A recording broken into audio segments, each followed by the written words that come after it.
Bismillahirrahmanirrahim. Alhamdulillahi rabbil alamin. Wassalatu wassalamu ala sayyidil mursalin wa ala alihi wa sahbihi ajma'in.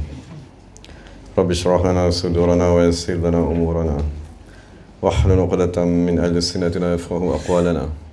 Thabbit aqdamana wa tammim tafsirana ya rabbana rabbal alamin.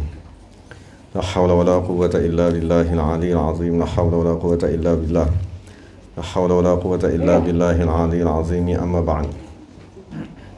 Allahumma salli wa sallim wa barik ala sayyidina Muhammadin wa ala ali sayyidina Muhammad.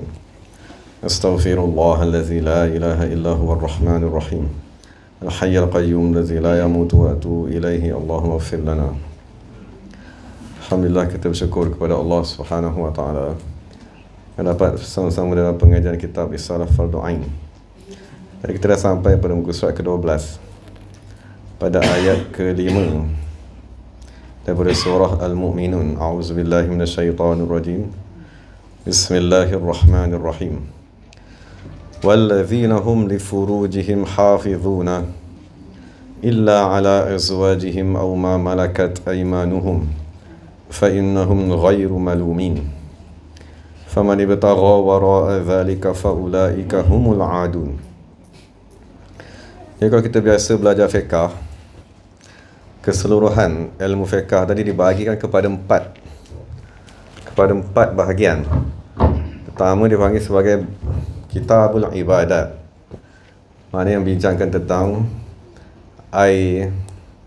solat, puasa dan seumpamanya. Jadi setelah fiqh tadi membincangkan kitab ibadat, dia akan bincangkan bahagian kedua, iaitu muamalat, jual beli, urus niaga dan seumpamanya. Dan selepas bahagian yang kedua tadi, dia akan masuk bahagian yang ketiga, iaitu munakahat. Maknanya pertama sekali apabila kita baligh, kewajipan pertama ke atas kita ialah menyembah Allah Subhanahu wa taala yang diistilahkan sebagai ibadat tadi. Kemudian seseorang tu akan bekerja mencari duit, nafkah seumpamanya. Jadi dalam ayat Quran ni, bila Allah kata fi salatihim khashi'un wallazina hum 'anil laghwi mu'ridun, itu membincangkan tentang bahagian ibadat, termasuklah dengan lafaz zakat tadi, wallazina hum lizakati fa'ilun. Tapi zakat tadi tu tersirat di sebalik zakat ialah bahagian muamalat. Sebab seseorang hanya diwajibkan zakat ke atasnya hanya apabila dia tadi mempunyai harta benda, dan nak mendapatkan harta benda tu melalui bahagian muamalat yang dinyatakan di dalam ilmu fiqh. Jadi ayat Quran ni dia susun, bukan, maksudnya ulama fiqh tadi apabila dia menyusun buku fiqh mereka bertepatan dengan susunan yang dinyatakan dalam Al-Quran. Maksudnya Allah menceritakan orang beriman tadi, kejayaan tu apabila dia memulakan dengan ibadat, kemudian dia memulakan dengan diiring dengan muamalat sehingga dia wajib mengeluarkan zakat. Setelah dua tadi sempurna, maka seseorang tadi bersedia untuk berumah tangga dan seumpamanya. Maka Allah Ta'ala nyatakan salah satu lagi sifat orang yang beriman ialah wallazina hum li furujihim hafizuna, orang yang memelihara kemaluan mereka illa ala azwajihim, sampai akhirlah ayat tersebut. Jadi ayat Quran ni kita boleh lihatnya daripada beberapa sudut. Pertama, kalau kita berhenti dekat wallazina hum hafizuna li furujihim, mereka yang memelihara kemaluan mereka. Jadi memelihara kemaluan ni dia ada dua makna. Makna pertama ialah memelihara kemaluan daripada berzina, memelihara kemaluan tersebut daripada perkara yang diharamkan oleh Allah Subhanahu wa taala. Tapi satu lagi makna yang perlu kita faham ialah memelihara kesihatan diri manusia daripada sudut hubungan tersebut. Maksud sekarang ni umat Islam diganggu dengan pelbagai gangguan. Pertama sekali ialah ubat-ubatan yang kita makan. Kerana ubat-ubat kimia ni pertama sekali dia akan merosakkan saraf, dan kerosakan saraf tadi akan menyebabkan gangguan kepada hubungan antara lelaki dan perempuan tersebut. Dan begitu juga makanan yang kita makan ni dia akan menyebabkan gangguan pada sistem darah, perjalanan darah manusia. Sistem perjalanan darah tadi akan mengganggu kesihatan untuk manusia tadi membuat hubungan antara suami isteri. Jadi salah satu sifat orang yang beriman, sebagaimana dia menjaga rohaninya, menjaga hatinya daripada lalai, kan, menjaga mulutnya daripada bercakap benda-benda yang lara dan seumpamanya. Salah satu sifat orang beriman, dia menjaga kesihatan dirinya. Tak kira sama ada lelaki kan menjaga kesihatan dirinya, dan begitu juga perempuan.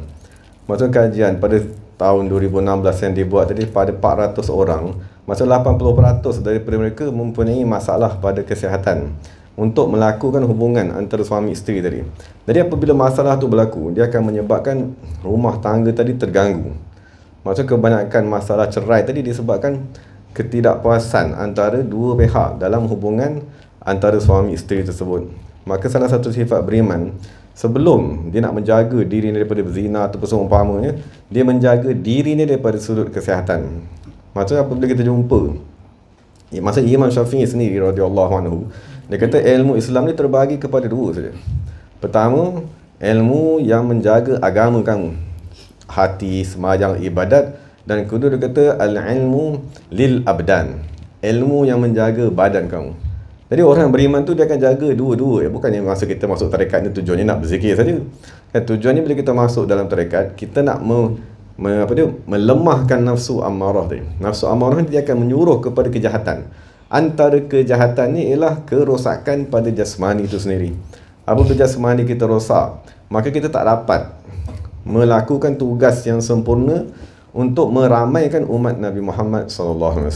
Dan sememangnya musuh Islam tadi dia merancang daripada zaman dahulu untuk membunuh umat Nabi Muhammad SAW, membunuh Nabi-Nabi dan Rasul itu kerja Yahudi.